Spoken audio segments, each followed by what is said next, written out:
Hi, Mi! Sorry, hindi ako makakapunta today kasi yun, may pasok ako. Sobrang happy ko na ikakasal ka na. Parang dati pinag-uusapan lang natin na kapag ikakasal ako, gusto ko ganito, ganyan. And now, tingnan mo, nahanap mo na si J-Real. Ngayon, ikakasal ka na. And sobrang happy ko para sa'yo. And good luck sa buhay may asawa, and then good luck sa honeymoon. Yun lang yung wish ko, sana maging healthy and happy yung marriage life mo.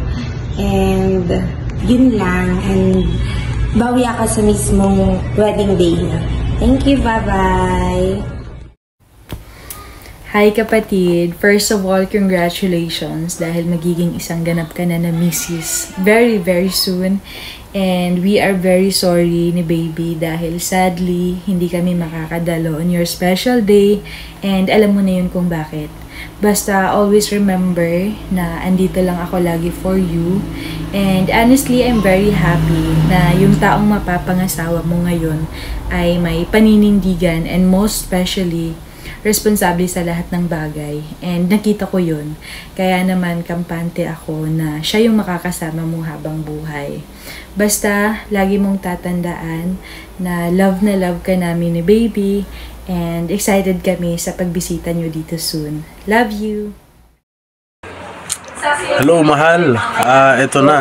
1 week na lang, ikakasal na tayo. So, gusto ko lang sabihin sa'yo na sobrang thankful ako na dumating ka sa buhay ko. Wala akong masabi kasi nasa iyo na lahat, kung paano mo ko alagaan, kung paano mo ko pagsilbihan, at kung paano mo ko mahalin pagka magkasama tayo.